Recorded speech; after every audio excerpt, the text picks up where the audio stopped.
ጤና ይስጥልን የተከበራችሁ ተመልካቾቻችን እንደምን ቆያችሁ? ከጌዲዮ ቴሌቪዥን ዜና ሰባታችን እነሆ ወደ እናንተ መድረሱን ጀምሯል። ከዜናዎቹ ጋር ይሳቅ አበበ ነኝ። በቅድሚያም አርዕስተ ዜና።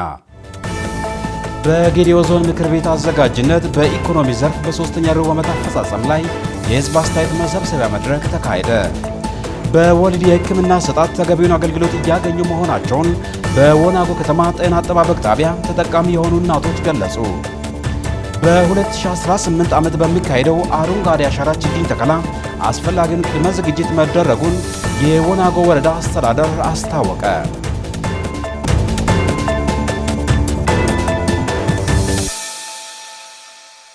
ተመልካቾቻችን በዜና ሰባታችን እነዚህንና ሌሎች ጉዳዮችን በዝርዝር የምንመለከት ነው የሚሆነው። በቅድሚያም አጫጭር ዘገባዎችን እነሆ። የቢሾፍቱ ዓለም አቀፍ አውሮፕላን ማረፊያ በአፍሪካ ትልቁ የአቪዬሽን መሰረተ ልማት ፕሮጀክት ነው አሉ ጠቅላይ ሚኒስትር ዶክተር አብይ አህመድ። የቢሾፍቱ ዓለም አቀፍ አውሮፕላን ማረፊያ በአፍሪካ ትልቁ የአቪዬሽን መሰረተ ልማት ፕሮጀክት ነው ሲሉ ጠቅላይ ሚኒስትር ዶክተር አብይ አህመድ ገልጸዋል። ይህ ፕሮጀክት ሲጠናቀቅም በዓመት 110 ሚሊዮን መንገደኞችን ለማስተናገድ እንደሚችልም ገልጸዋል። የፕሮጀክቱ መጠናቀቅም ኢትዮጵያን ከዓለም ቀዳሚ የአቪዬሽን ተርታ ለማሰለፍ የሚያስችል መሆኑን ገልጸው ለዚህም ቀንና ሌሊት ባልተቋረጠ ቁርጠኝነት እየተገነባ ይገኛልም ብለዋል። ዘገባው የኢትዮጵያ ዜና አገልግሎት ነው። የክረምት በጎ ፈቃድ መርሃ ግብር ወጣቶች በሀገር ልማት የድርሻቸውን እንዲወጡ እያደረገ መሆኑ ተገለጸ። ወጣቶች በሀገር ልማትና ዘላቂ እድገት ውስጥ የድርሻቸውን እንዲወጡ በማስቻል ረገድ የክረምት በጎ ፈቃድ መርሃ ግብር ከፍተኛ አስተዋጽኦ እያበረከተ እንደሚገኝ የሴቶችና ማህበራዊ ጉዳይ ሚኒስቴር አስታወቀ። የዘንድሮ የ2018 የክረምት በጎ ፈቃድ መርሃ ግብር በተደመረ አቅም ለመከወን የሚያስችል ዝግጅት መደረጉን አመልክተዋል። የክረምት በጎ ፈቃድ አገልግሎት መርሃ ግብር በሚሊዮን የሚቆጠሩ ወጣቶች በማሳተፍ ማህበራዊና ኢኮኖሚያዊ ፋይዳ ያላቸውን በርካታ ተግባራት የሚያከናውኑበት ትልቅ መድረክ ነው ብለዋል። መርሃ ግብሩ በተለይም ትምህርት ቤቶች ዝግ በሚሆኑበት የክረምት ወቅት ወጣቶች ጊዜያቸውን፣ እውቀታቸውንና ጉልበታቸውን ለአገር ጠቃሚ በሆኑ ስራዎች ላይ እንዲያውሉ ለማድረግ ያለመ መሆኑንም ገልጸዋል። ባለፉት ዓመታት በሀገራችን እየተተገበረ በሚገኘው በዚህ አገር አቀፍ ንቅናቄ ውስጥ ወጣቶች በአረንጓዴ አሻራ፣ ነጻ ሕክምናና አገልግሎት፣ ደም ልገሳ፣ ትራፊክ አገልግሎት፣ ትምህርት፣ የአረጋውያንና አቅመ ደካሞች ቤት እድሳትና በሌሎችም በጥቅሉ 14 የስምሪት መስኮች ላይ አገልግሎት እየሰጡ መቆየታቸውንም ገልጸዋል። በተያዘውም የ2018 የክረምት በጎ ፈቃድ መርሃ ግብር 14ቱ የስምሪት መስኮች እንደተጠበቁ ሆነው በተለይም በአረንጓዴ አሻራ፣ በሰላም ግንባታ፣ በአረጋውያንና አቅመ ደካሞች ቤት እድሳት እንዲሁም በትውልድ ግንባታ ላይ በልዩ ትኩረት እንደሚሰራም ሚኒስትር ዴኤታዋ አስገንዝበዋል።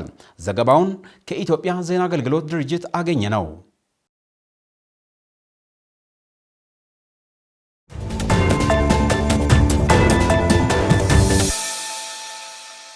ኢትዮጵያ ላለፉት ዘመናት በከፋፋይ ትርክቶችና በተዛቡ የታሪክ አረዳዶች ምክንያት ከፍተኛ ዋጋ ስትከፍል መቆየቷ ተገለጸ።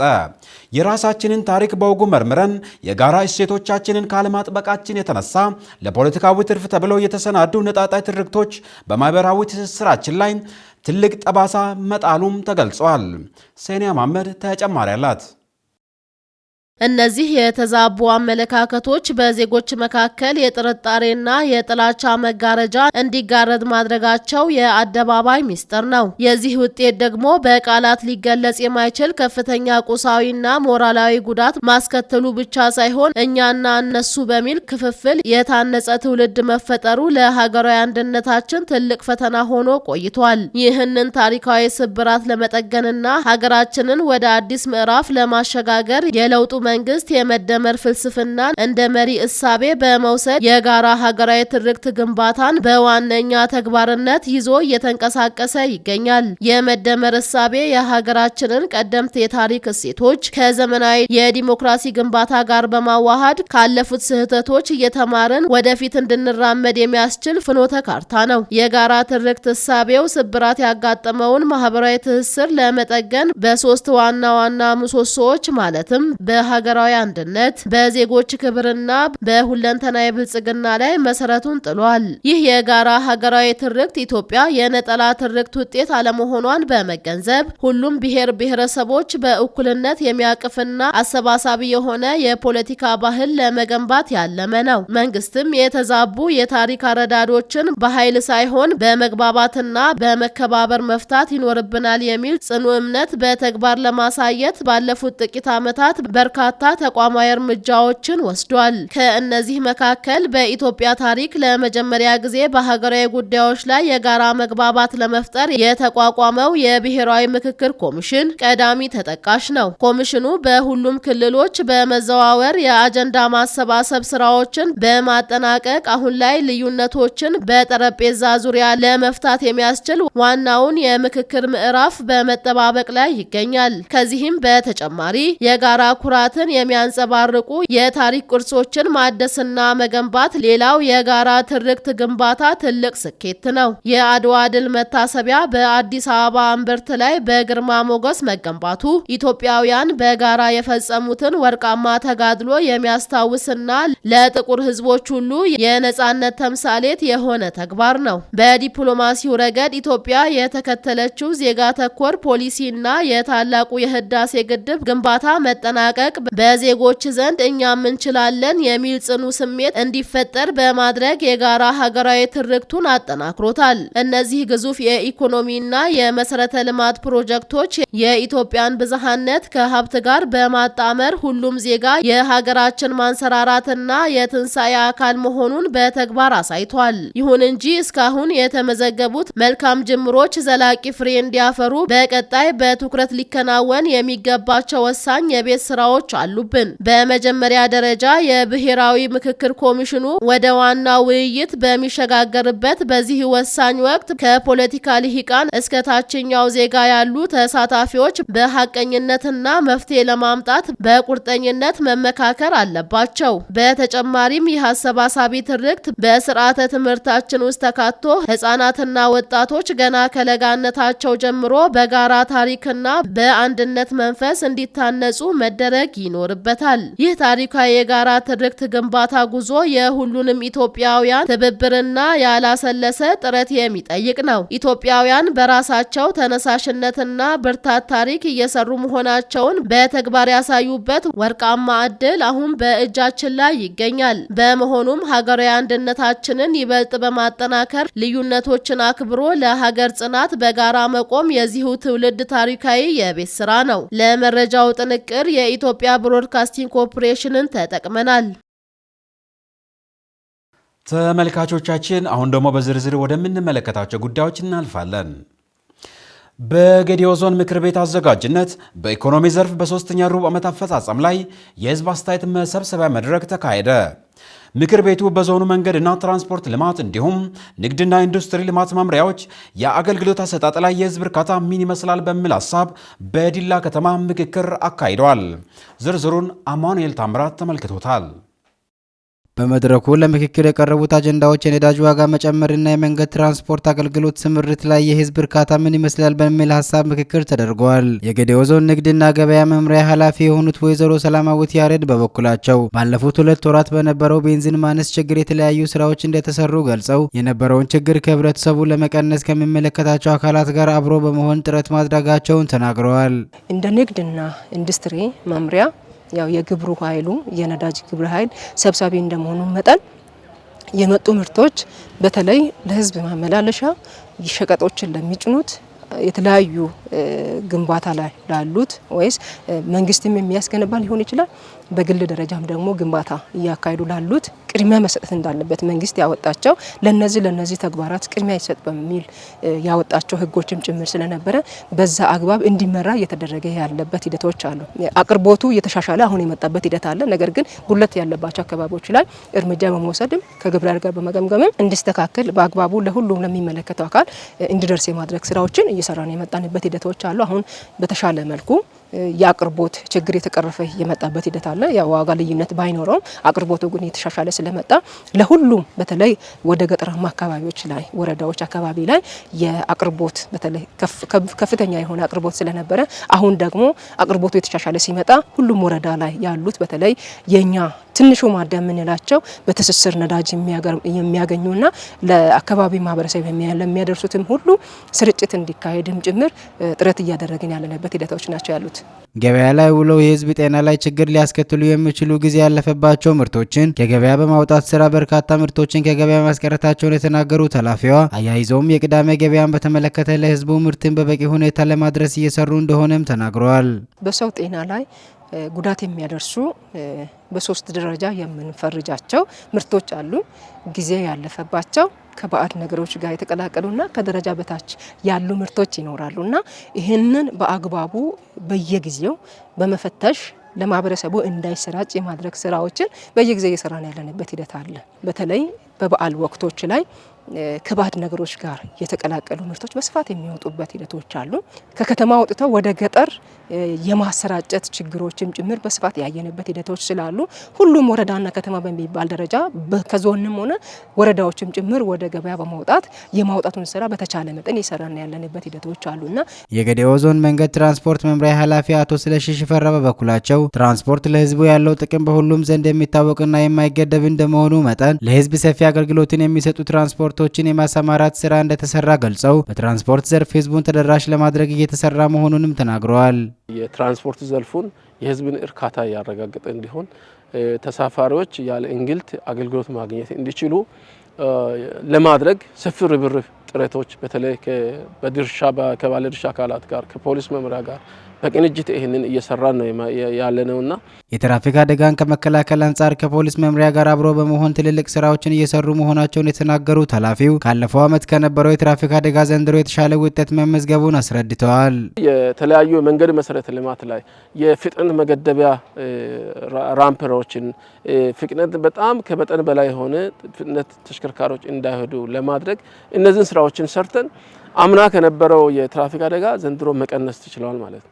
ባለፈው ዓመት ከነበረው የአጠቃላይ ትራፊክ አደጋ በዚህ ዓመት ላይ በ19% ለመቀነስ የተቻለበት የሞት ቁጥሩን በምናይበት ጊዜ ባለፈው በተመሳሳይ ወቅት ላይ 25 ሰዎችን በሞት ያጣንበትና በዚህ ዓመት ደግሞ 20 ሰዎችን በሞት ያጣንበት ሁኔታ ነው ያለው ማለት። ስለዚህ ካቀነው እቅድ አንጻር 5% የትራፊክ አደጋን እንቀንሳለን ብለን አቅደን 19% መቀነስ ችለናል። ከእቅዳችን አንጻር በጣም አቺቭ አድርገናል። ነገር ግን አሁንም ቢሆን አንድም ዜጋ በተቻለ መጠን በትራፊክ አደጋ መሞት የለበትም ብለን መስራት ስላለብን ለዚህ ደግሞ ሁሉም ህብረተሰቡም አሽከርካሪውም ባለድርሻ አካል ሁሉም የየራሱን ኃላፊነት መወጣት እንዳለበት እዚህ ላይ ርብርብ የሚገባው እንደሆነ በተሳታፊዎች ምልክ በኩል ይሄ ሀሳብ እየቀረበ ያለበት ሁኔታ ነው ያለው። በመድረኩ የተገኙት የምክር ቤት አባላት ባለፉት 9 ወራት ጠንካራ ስራዎች መሰራታቸውን ተናግረው ህዝብን ተጠቃሚ ለማድረግ ከዚህም በላይ መሰራት እንደሚገባው ተናግረዋል። ባለፉት ወራት ከነዳጅ አቅርቦት እጥረት ጋር በተያያዘ ህዝብ ምን ያህል ተቸግሯል፣ ምን ያህልስ ደግሞ ችግሮች ታዩ ለውጥስ እንድትቀርፋሉ የሚሉ ነገሮችን ለማየትና ንግድና ገበያ ልማት ላይ ምክንያቱም ንግድ ላይ ያሉ ጉዳዮች ትራንስፖርት ጋር የተያያዙ ናቸው። አንዳንድ አካባቢ ላይ ብቻ የማይመረቱ ምርቶች እንደምናውቃቸው የሸቀጥ ምርቶች በትራንስፖርት እጥረት ያልቀረቡበት ሁኔታም ነበረ። እነዚህ አንገብጋቢ ጉዳዮች ስለሆኑ ሁለቱ መምሪያዎች ብቻ ዛሬ እየተገመገሙና ሪፖርት አቅርበው ጉዳዩ ምን ነበር የሚለው ነገር እየታየ ያለበት ነው። ከዛ ቀደምም እኛ እንደ ምክር ቤት ኮሚቴ ሪፖርቶችን ገምገመናል። ለነሱም ግብረ መልስ ሰጥተናል። በነዳጅ ውድነት ምክንያት ያው በሀገራችን ውስጥ የተከሰተ ችግር ባይሆንም እንደ ዓለም ያለው ነገሮች ሁኔታው ቢታወቅም ግን ህዝቡ መንቀሳቀስ ያልቻለበት ነገሮች ነበረ። ሆኖም ግን መንገድና ትራንስፖርት ላይ የተሽከርካሪ ጉዳዮች ምን መንግስት ባላስቀመጠበት አቅጣጫ ህገወጥ ክፍያ እየተፈጸመ የነበረበት የህዝብ ችግሮች ነበሩ ከዚህ በፊት።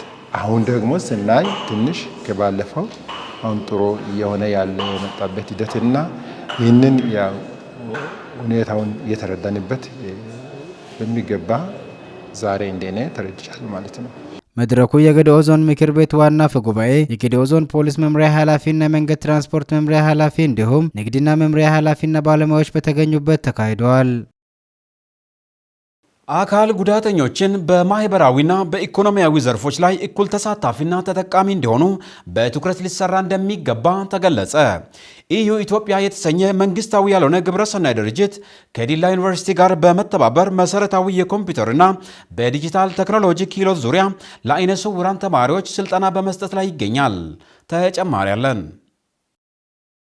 ኢዩ ኢትዮጵያ የተሰኘ መንግስታዊ ያልሆነ ግብረሰናይ ድርጅት ከዲላ ዩኒቨርሲቲ ጋር በመተባበር መሰረታዊ የኮምፒውተርና በዲጂታል ቴክኖሎጂ ክህሎት ዙሪያ ለአይነ ስውራን ስልጠና በመስጠት ላይ ይገኛል። ስልጠናውም ዓለም ከደረሰችበት ሁኔታ ጋር ራስን ለማስተሳሰርና በቴክኖሎጂ ብቁ ለመሆን የሚረዳ መሆኑን ስልጠናውን በመካፈል ላይ የሚገኙ አይነ ስውራን ጠቅሰዋል። ስልጠናው እንግዲህ ጃውስን በተመለከተ ወይም ደግሞ አይነ ስውራን በኮምፒውተር እንዴት ያነባሉ፣ እንዴት ይጽፋሉ፣ እንዴት ነገሮችን በተሻለ ሁኔታ ከዚህ ካለው ከዓለም ጋር ራሳቸውን እንዴት ያስተሳስራሉ የሚለውን የምናይበት አንዱ እንትን ነው እና እሱንም ነው እየተረዳን ያለ ነው እና ጽሁፍን እና ሌሎች አጠቃላይ ነገሮችን በጃውስ ያለማንም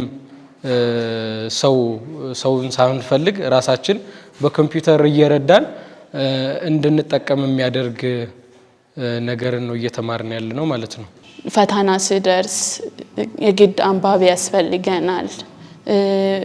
ሃንዳውት ስናነብ ደግሞ የግድ እንደዛው የሚያስጠናን ሰው ያስፈልገናል። ይሄንን ስልጠና ካገኘን ግን ራሳችንን ችለን ለማንበብ ፈተናም ቢሆን ራሳችንን ችለን ለመፈተን ኮምፒውተሩን ከቻልን ማንበብም መጻፍም ሁሉም ነገር በራሳችን ማካሄድ እንችላለን። ምክንያቱም አንድ ነገር ነው እንጂ ያጣነው መስራት ማድረግ ሁሉም ነገር ሌሎች የሚያደርጉትን እኛም ማድረግ እንችላለን። አንድ አይነ ስውራን ተማሪዎች እንዴት ከቴክኖሎጂ ጋር መጣመር እንዳለበትና ከቴክኖሎጂ ጋር አንድ መሆን ስላለበት ከዓለም ወደ አለችበት መጠጋት ይኖርበታልና ይሄም ደግሞ ለኛ ጥቅሙ ቴክኖሎጂን በአግባቡ እኛም እንደማንኛውም ሰው መጠቀም እንድንችል ያደርገናል ማለት ነው። ከዚህ ቀደም በትምህርትም ሆነ በተለያዩ ተግባራት ላይ የሰው እገዛ ሲፈልጉ እንደነበረ የገለጹት ሰልጣኞቹ እንደዚህ አይነት ስልጠናዎች ያለማንም እርዳታ ትምህርታቸውንም ሆነ ቴክኖሎጂን መጠቀምና የተለያዩ ተግባራትን ማከናወን እንዲችሉ የሚያግዛቸው መሆኑን አስረድተዋል። ይህንን ስልጠና በአግባቡ ከወሰድን በሚሰጠን መልክ ተከታትለን ከወሰድን ብቁ እንሆናለን፣ ከጥገኝነት እንወጣለን። እኛም እንደ ማንኛውም ተማሪ ራሳችን ችለን በማንበብም ሆነ በመጻፍ በመፈተንም ሆነ በማስፈተን ይረዳናል። ብዙ ጊዜ የሆነን ጽሁፍ ለማንበብ የሻይ ቡና እንትን ብለን ጋብዘን ሻይ ቡና ጋብዘን ጓደኞቻችንን እና እንደገና ደግሞ ተለማምጠን እና ያው ብዙ ነገሮችን ፈላልገን ነበረ ከዚህ በፊት እንትን እንል የነበረው እና አሁን ደግሞ ያለማንም ሰውን ሳንፈልግ በራሳችን እያነበብን እየጻፍን የፈለግነውን ነገር እየተጠቀምን እንድንኖር ወይም መጠቀም እንድንችል የሚያስችል ሁኔታ ስለፈጠረልን ትልቅ ነው ጥቅሙ። ብዙ ጥያቄዎች በኢትዮጵያ ውስጥ ባሉት ማህበረሰብ በከተማም ሆነ በገጠራማ ቦታ ላይ ጥያቄ የሚነሳ አይነ ስውር ማንበብ አይችልም፣ እንዴት ነው የሚያነበው፣ እንዴትስ ይጽፋል፣ እንዴት ይማራል የሚሉ ጥያቄዎች ብዙ ጊዜ የሚቀርብ ነውና ይሄንን ነገር ደግሞ ለመቅረፍ በትምህርት ቤቶቹ በሁሉም ቦታ ላይ እንደዚህ አይነት ስልጠናዎች ተሰጥቶ ይሄ አንድ አይነ ስውር መጻፍ ማንበብ ከቴክኖሎጂ ጋር አንድ እንዲሆን ይሄንን ነገር አደራጅቶ ቀጣይነት እንዲኖር መስጠት አለበት ብዬ ነው ማምነው። አይነ ስውራን ለራሳቸው በቅተው ማህበረሰቡን ማገልገል እንዲችሉ ስልጠናው ትልቅ ፋይዳ እንዳለው የጠቆሙት አሰልጣኞች ከዚህ ቀደም አይነ ስውራን ተማሪዎች ላይ ይደርስ የነበረውን እንግልት በማስቀረት በራሳቸው የተለያዩ ተግባራትን እንዲፈጽሙ የሚረዳና በራስ መተማመናቸውን የሚጨምር መሆኑን ጠቅሰዋል። በአጋዥ ቴክኖሎጂዎች እየታገዙ አይነ ስውራን እንደ ማንኛውም ሰው የኮምፒውተርን በመጠቀም ሌሎችንም ደግሞ ልዩ ዌብሳይቶችን ወይም ኢንተርኔቶችን ተጠቅመው የሚፈልጉትን ነገር አክሰስ አድርገው ራሳቸውን ችለው እንዲሰሩ፣ ራሳቸውን ችለው እንዲንቀሳቀሱ፣ ራሳቸውን ችለው ዶኩሜንቶቻቸውን እንዲያዘጋጁ እንደ ኦዲዮ ቪዥዋል የሆኑ ነገሮችንም በእነዚህ አጋዥ ቴክኖሎጂዎች በመጠቀም ያለ ጥገኝነት ወይም ከጥገኝነት ነፃ በመሆን ራሳቸውን ችለው እንዲሰሩ ለማድረግ የሚያስችል ስልጠና ነው አሁን እየተሰጠ ያለው። በዓለምም ሆነ በሀገር ደረጃ በርካታ አቅም ያላቸው አካል ጉዳተኞች እንደሚገኙ የተገለጸ ሲሆን አካል ጉዳተኞችን በማስተማር አቅማቸውንና ችሎታቸውን አውጥተው የሚያሳዩበትን መንገድ በማመቻቸት ማህበራዊና ኢኮኖሚያዊ ዘርፍ ላይ እኩል ተሳታፊ በማድረግ የሀገርን እድገት ማሳለጥ እንደሚቻልም ጠቅሰዋል። ይኸው ኢትዮጵያ የተሰኘ ሀገር በቀል መንግስታዊ ያልሆነ ድርጅት መቀመጫውን ባህር ዳርና አዲስ አበባ በማድረግ በምርምር ስልጠናና ሕክምና ላይ ትኩረት አድርጎ የሚሰራ ድርጅት መሆኑን የድርጅቱ ፕሮጀክት ኮኦርዲኔተር አቶ ዮሴፍ አዳነ ገልጸዋል። የድርጅቱ ዓላማም አይነ ስውራን ተማሪዎች እንደ ማንኛውም ተማሪ መሰረታዊ የኮምፒውተር እውቀት እንዲኖራቸውና በማንኛውም የህይወት እንቅስቃሴ የተለያዩ ተግባራትን በራስ በመተማመን እንዲፈጽሙ ለማስቻል እንደሆነም ተገልጸዋል። እንግዲህ ኢትዮጵያ የተባለው ሀገር በቀል ኤንጂኦ በዛሬው ዕለት ከትናንት ጀምሮ ከዲላ ዩኒቨርሲቲ ጋር በመተባበር 30 አይነ ስውራን ተማሪዎችን ስልጠና ለመስጠት አቅዶ መጥተን 24 ተማሪዎች ስልጠናው ላይ ተሳታፊ ሆኖ ዛሬ ሁለተኛ ቀናችን ላይ እንገኛለን። ከ24ቱ ውስጥ 6ቱ ሴቶች ናቸው። የስልጠናው ዓላማ ምንድነው? አይነ ስውራን ተማሪዎች ልክ እንደ ማንኛውም ተማሪ ቤዚክ የሚባሉ የኮምፒውተር ስኪሎች ኖሯቸው በትምህርት ህይወታቸውም ይሁን በማንኛውም የዕለት ተዕለት ህይወታቸው እንደ ማንኛውም ሰው ኮምፒውተርንም ሆነ ስልኮቻቸውን እየተጠቀሙ በቴክኖሎጂ የታገዘ የስራ ህይወትም ሆነ የትምህርት ህይወት እንዲኖራቸው ማገዝ ነው ዓላማው። ያንን እያስከርን እንገኛለን ማለት ነው። ኢትዮጵያ የተባለው ድርጅት መቀመጫውን ባህር ዳርና አዲስ አበባ ያደረገ ሲሆን በአይን ጤና ምርምር እና ስልጠና እንዲሁም ሕክምና ላይ አገልግሎት እየሰጠ የሚገኝ ሀገር በቀል ኤንጂኦ ነው። በዲላ ዩኒቨርሲቲ ልዩ ፍላጎትና አካቶ ትምህርት ክፍል መምህርና የልዩ ፍላጎትና ምርምር ዳይሬክቶሬት ዳይሬክተር ዶክተር አባቡ ተሾመ በበኩላቸው ስልጠናው በመማር ማስተማር ሂደት ላይ በአይነ ስውራን ላይ ይደርስ የነበረውን ጫና ከማቃለል አንጻር ትልቅ ትርጉም ያለው መሆኑን ጠቁመዋል። ስልጠናውም ድርጅቱ ከዲላ ዩኒቨርሲቲ ጋር በመተባበር በመሰረታዊ ኮምፒውተርና በዲጂታል ክህሎት ላይ 30 ለሚጠጉ አይነ ስውራን እየተሰጠ መሆኑንም ገልጸዋል። መሰረታዊ ኮምፒውተርና የዲጂታል ክህሎት ያው በአሁኑ ወቅት ያው ለማናችንም አስፈላጊ ነው። በተለይ ደግሞ ልዩ ፍላጎት ላላቸው ለአይነ ስውራን ያለባቸውን በመማር ማስተማር አካባቢ ያለባቸውን ጫና ለመቅረፍ ትልቅ ትርጉም ያለው ነው። እስከ 30 ለሚጠጉ አይነ ስውራን በመሰረታዊ የኮምፒውተርና በዲጂታል ክህሎት ላይ ስልጠናው እየተሰጠ ይገኛል። ይህ ስልጠና ለ10 ቀናት የሚቆይ ነው የሚሆነው። በተጨማሪም በትምህርት ክፍሉ ከተለያዩ አካባቢዎች ለተወጣጡ መስማት ለተሳናቸው ወገኖችና ለተለያዩ አካላት የምልክት ቋንቋ ትምህርት በዩኒቨርሲቲው እየተሰጠ ይገኛል።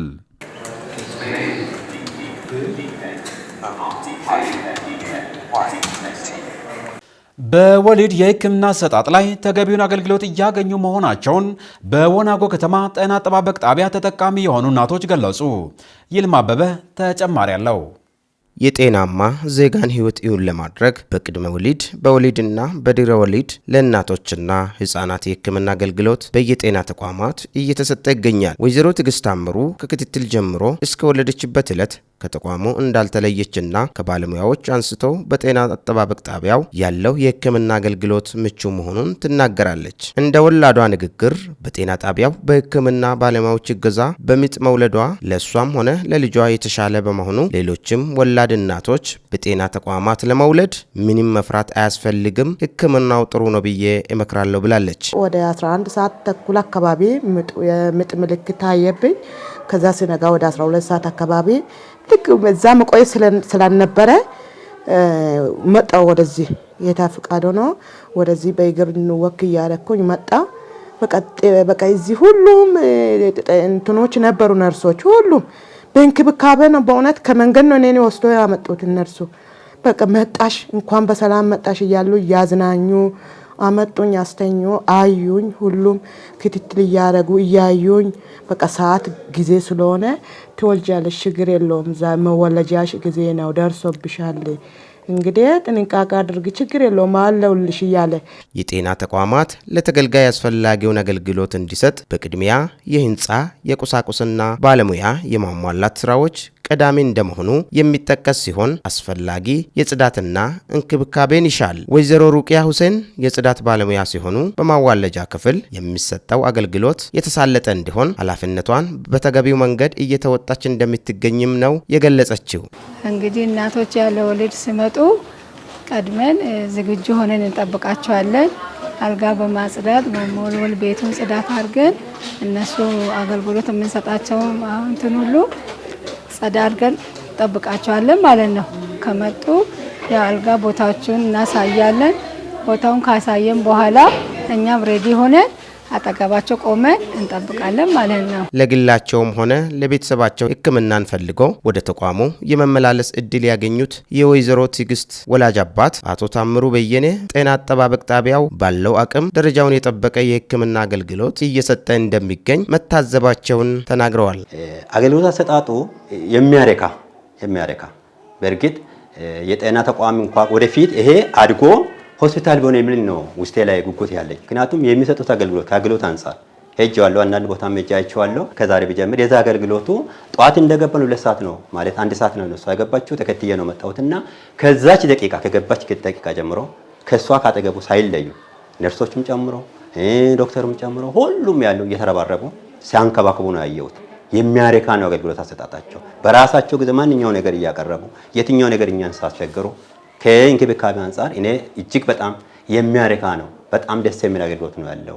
የወላድ እናቶችን ስለ ልቦና ከመገንባት ጀምሮ ከቅድመ ወሊድ እስከ ድህረ ወሊድ ብርቱ የሕክምና ክትትልና ድጋፍ መኖሩን የጠቀሰችው አዋላጅ ነርስ ሲስተር ሀምሳሌ ዘነበ በተቋሙ የሚወልዱ እናቶች ቁጥርም እየጨመረ እንደሚገኝ አስረድታናለች። እንደኛ ተቋም አንደኛ በከተማው ብቸኛ ጤና ጣቢያ ነው። ያው ሌላ ጤና ጣቢያ በገጠር የወረዳ ስለሆነ ያው እንደ ወናጎ ወረዳ ደግሞ በየገጠሩ ብዙ ጤና ጣቢያዎች አሉ። ከዛ ከወረዳ እንደገና ደግሞ ከአዋሳኝ ከኦሮሚያ ጠቅላላ ያው ወደዚህ ጤና ጣቢያ ነው ሁሉም የሚመጣው መጥቶ የወሊድ አገልግሎት የሚያገኘው። የዚህ የጌዲኦ ዞን ብቻ አይደለም ሙሉ የኦሮሚያ ጠቅላላ ራሱ እኛ ጋር ነው አገልግሎት የሚያገኘውና ያው ኬስ ፍሎ በጣም ኤክሰስ ነው። ለዛም ደግሞ እንደዛም ስለሆነ ነው ባለፈው እንደውም ከኬስ ፍሎ አንፃር ከፌደራል መተው ለዚህ ጤና ተቋም የሲኤስ ወይም ደግሞ በሰርጀሪ እናቶች የሚወልዱበት ነገር እንዲመቻች የተደረገው እና ያው እንግዲህ በቀን ይሄን ያህል ነው ብለን ቢያንስ ባንድ አዳር ራሱ 5-6 የሚወልድበት ገጠመኝ አለ።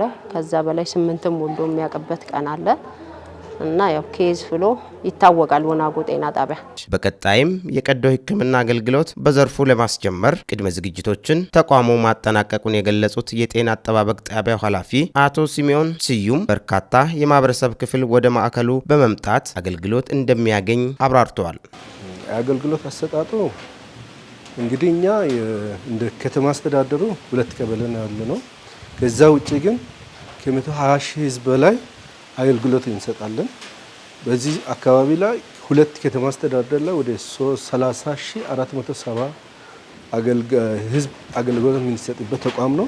ከዛ ውጪ ግን ወደ 120 ሺህ ህዝብ አካባቢ ያለውን የወረዳው እኛ ጋር መጥተው ከአጎራባች ወረዳዎች ከኦሮሚያም እኛ ጋር መጥተው የሚገለገሉበት ስለሆነ ከአገልግሎት አንፃር በየጊዜው የመሻሻያዎች አሉ። ወሊድ አገልግሎት፣ ክትባት አገልግሎት፣ ቲቪ፣ HIV አገልግሎት፣ መድኃኒት መስጠት እና ሌሎችም አገልግሎቶች አሁን በቅርቡ የሚጀመር OR ብሎክ አዲስ እናቶች ከዚህ በፊት ወደ ዲላ ሆስፒታል ሪፌር ሲደረግ የነበረው እዚህ አገልግሎት ለመስጠት ዝግጅት ጨርሰን ኦሎሞስት በቅርቡ ስራ ልንጀምር ነው ማለት ነው። በ2018 ዓመተ ምህረት በሚካሄደው የአረንጓዴ አሻራ ችግኝ ተከላ ላይ አስፈላጊ ቅድመ ዝግጅት መደረጉን የወናጎ ወረዳ አስተዳደር አስታወቀ። በ2018 ዓመተ ምህረት አረንጓዴ አሻራ ችግኝ ተከላ ወቅት በወረዳው 1.3 ሚሊዮን የተለያዩ ጠቀሜታ ያላቸውን ችግኞች ለመትከል ቅድመ ዝግጅት መደረጉንም ገልጸዋል። ማሙሽ ሲያስ ያዘጋጀውን ዘገባ ሴኒያ መሐመድ እንደሚከተለው ታቀርበዋለች።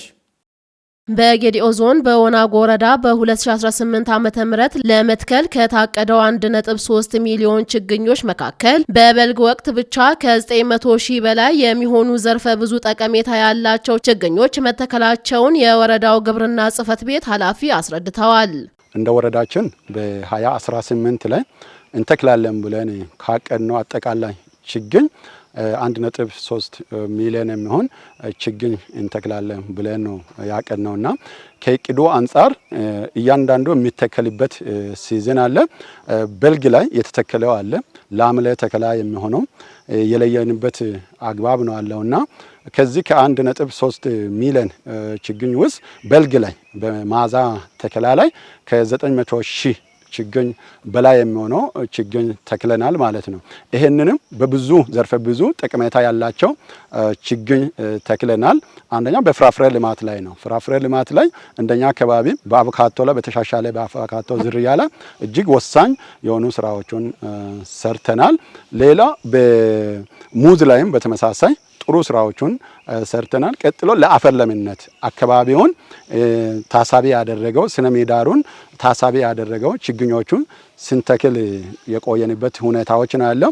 ከዚህ በመቀጠል ደግሞ ቀጣይ ለአንድ ጀንበር የሚተከለው አረንጓዴ አሻራ ተከላ ቀን የሚሆነው ቅድም ከጠቀስኩት 1.3 ሚሊዮን ችግኝ ውስጥ ለዚህ ለሐምሌ እና ነሐሴ ተከላ የሚሆነው ከ300 ሺህ ችግኝ በላይ የሚሆነው በእጃችን ይዘን እስከ ቀኑ ድረስ ጥሩ እንክብካቤ ላይ ጥሩ ቅድመ ዝግጅት እያደረግን ያለንበት ሁኔታዎች ነው ያለው ማለት ነው። በዘንድሮ አረንጓዴ አሻራ ችግኝ ተከላ የተለያዩ ጠቀሜታ ያላቸው ለአፈር ለምነት፣ ለፍራፍሬና ለአየር ንብረት ተስማሚ የሆኑ ሀገር በቀል ደኖችን ታሳቢ ባደረገ መልኩ የችግኝ ዝግጅት መደረጉን ተመላክቷል።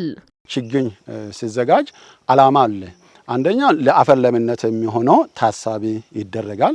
ለፍራፍሬ ልማት የሚሆነው ችግኞች በመጠኑም በአይነቱም ታሳቢ ይደረጋል ማለት ነው። ሌላ ለአየር ንብረት የሚሆኑ ደን የትኛ አይነት ነው መሆን ያለበት አካባቢውን ስነ ምህዳሩን ታሳቢ ያደረገ በሚል ዓላማ ላይ ነው ትኩረት አድርገን እንደ ግብርና ሴክተር ደኑንም ስናለማ ስናዘጋጅም በዚህ ልክ ነው እያዘጋጀን ያለ ነውና ከ1.3 ሚሊዮን ችግኝ ውስጥ እንተክላለን ያልነው 30% የሚሆነው ለደን የሚሆነው ችግኝ ነው።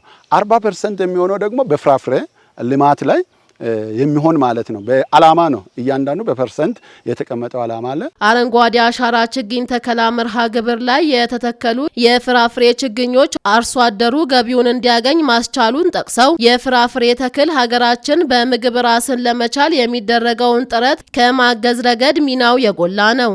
ሌላ ገቢን አግኝቷል አርሶ አደር። አሁን አንድ አርሶ አደር 500 የአቮካዶ ችግኝ ከተከለ ከዛ ውስጥ የሚያገኘው ምርት አለ። ያንን ምርት ደግሞ ከምግብ ፍጆታነት አልፎ ወደ ገበያ በሚወስድበት ሰዓት ላይ ገቢን ያገኛል ማለት ነው። ስለዚህ አንዱ ገቢ ቡና ላይ ብቻ ፎከስ ሲደረግ የነበረው የገቢውን መጠኑንም አርሶ አደሩ ከፍ እንዳደርግ ያደረገ ኢኒሼቲቭ ነው። በወናጎ ወረዳ ችግኝ በማዘጋጀት ስራ ላይ የተሰማሩ ወይዘሮ ትቅደም አሸናፊ በተፈጠረላቸው ስራ ዕድል የሚያገኙት ክፍያ በቂ ባይሆንም በሚከፈላቸው ገንዘብ ቤተሰብ እያስተዳደሩ መሆናቸውንም ጠቅሰዋል።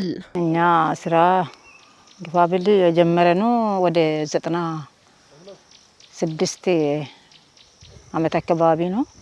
ከዛ ጀምረን እየሰራን እዚህ ነን። እንግዲህ ችግኙን ነው የምናፈላ። እንግዲህ ስራ ሌላ የለምና የራሱ ነው እንሰራለን፣ እንጠቅማለን።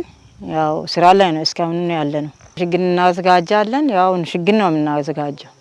ግራብራ አለ፣ ጽዴ አለ፣ ያው ብርብራ አለ፣ ዋንዛ አለ፣ የተለያየ ሽፈራ አለ፣ ያው እንትን ፓፓያ አለ።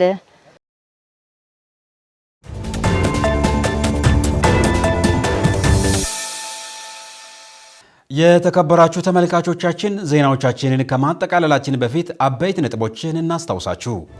በጌዲዮ ዞን ምክር ቤት አዘጋጅነት በኢኮኖሚ ዘርፍ በ3ኛ ሩብ ዓመት አፈጻጸም ላይ የህዝብ አስተያየት መሰብሰቢያ መድረክ ተካሄደ።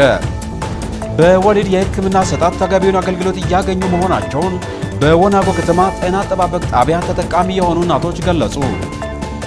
በ2018 ዓ.ም በሚካሄደው አረንጓዴ አሻራ ችግኝ ተከላ አስፈላጊ ቅድመ ዝግጅት መደረጉን የወናጎ ወረዳ አስተዳደር አስታወቀ።